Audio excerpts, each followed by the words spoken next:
So they gathered in Pennsylvania to make this more perfect document, and when they came to, you know, what are we going to do about money, the original clause says to coin money and emit bills. In other words, the person who dreamed up this idea said that we're going to let the government print money. And everybody else went, you idiot, that's why we're here in the first place. Because they didn't know how to stop printing money. If you leave and emit bills in the document, I'm going to vote against it here, I'm going to go back to my state, and I'm going to tell them not to ratify the Constitution. That is how important it is. So we limited Congress's power only to coining money. And I limited the states to only using gold or silver coin intended for payment of debt. So gold and silver are constitutionally recognized as money. Now, we can regulate the value thereof. So I have an ounce of silver. How much is that going to be? Regulating the value of that money is like coming over to my house for a poker game and I put the red, white, and blue poker chips down. And your first question is, what are they worth? I get to regulate the value of the poker chips. Either penny, nickel, dime, or maybe $1, $5, $10. You know, no beer for me tonight, we're playing for real money. So that's what regulating the value thereof means, that Congress gets to decide what number to stamp on that ounce of silver or that ounce of gold. But if you've got an ounce of gold from California and an ounce of gold from Florida and an ounce of gold from Pennsylvania, do you care what picture is stamped on it? What number is stamped on it? No, all you care is that it is an ounce of gold or an ounce of silver. So Congress does not have the authority to print money. Congress also lacks the power and the authority to transfer that responsibility. If I want to become a police officer, I have to graduate from the academy. I've got to do my shooting at the range. I've got to, you know, they give me a badge and give me a uniform. Now I am authorized to go out and direct traffic and write traffic tickets. Can I hand you my gun and say, I've got to run for lunch. Would you mind just like directing traffic for about an hour and a half? I'll be back. Can I give you my gun and let you direct traffic? No, that is my responsibility. The city government gave that responsibility to me. And if I try to pass that authority on to somebody else, I'm going to jail. So, trying to follow the logic here, Congress does not have the authority to print money. They have no authority to transfer authority. So, on December 23rd of 1913, how did they pass the Federal Reserve Act to give a private company the authority to print money out of thin air that the Congress didn't have to give? Boy. The Federal Reserve Act is completely, totally, 100%, unquestionably, undoubtedly unconstitutional.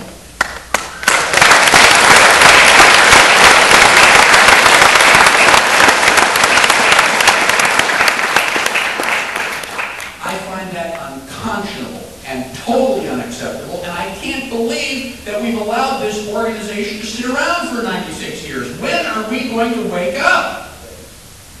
This is all because we do not understand cause and effect. Well, you're going to just print money out of thin air.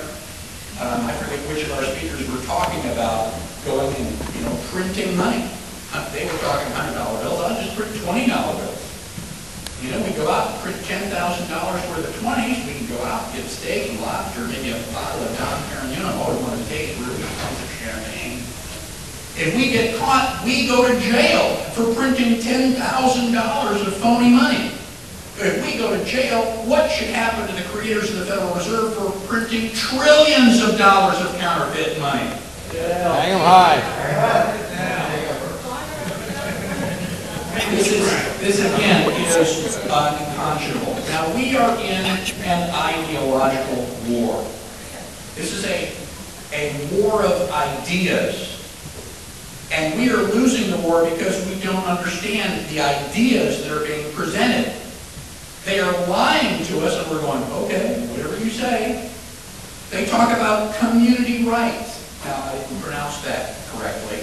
Anytime you use the phrase community rights, you have to say it very, very liberal, like you're ready for a group hug. It's got to be pronounced community rights. Community rights. Well, communities don't exist. Communities do not have rights. Only the individuals in that community have rights.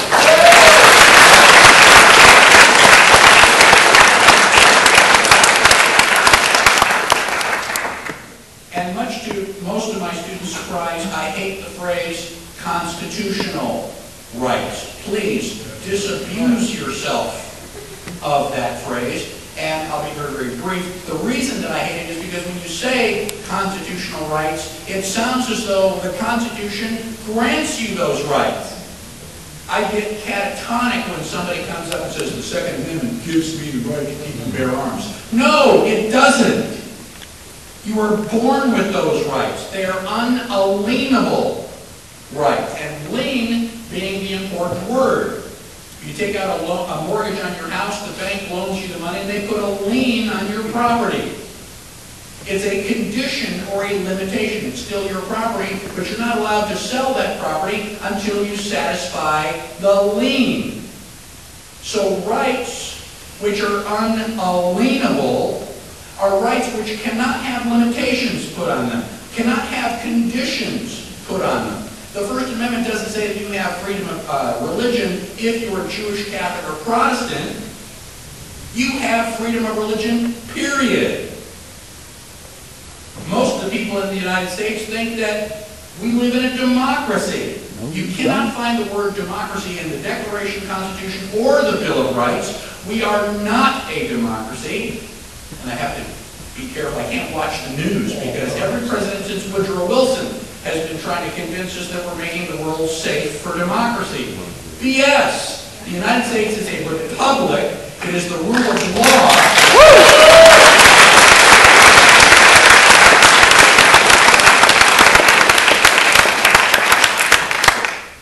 I have very limited time here, but I am going to be teaching a Constitution class tomorrow.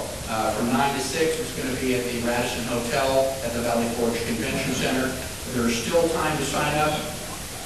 If you think that I am like hot and radical here, wait till you see me get wound up.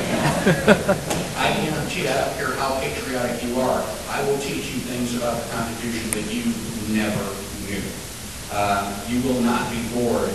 And at 6 o'clock, we terminate the class, and I usually have 50 or 75% of the students join me at a restaurant, and they continue asking questions until about 2 o'clock in the morning. So we will do that again as well. The other thing that I am doing, I mean, this is wonderful, and I do genuinely appreciate the fact that you are here, but we can't solve the problem by just sitting and listening to motivational speakers. We've got to get out and do something.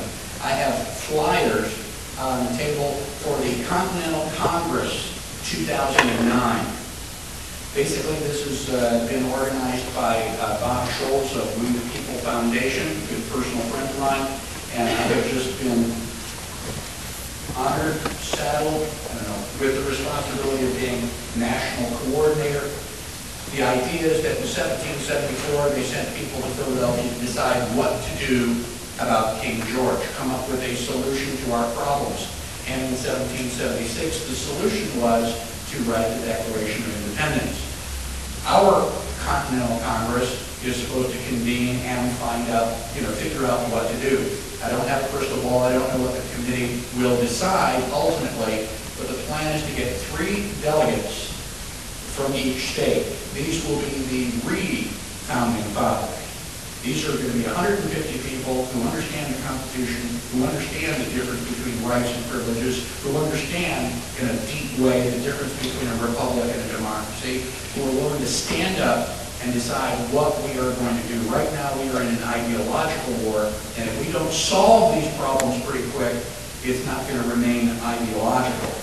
And I definitely want to avoid the bloodshed of anybody, even of the tyrants. I'd be happy to just put them in jail.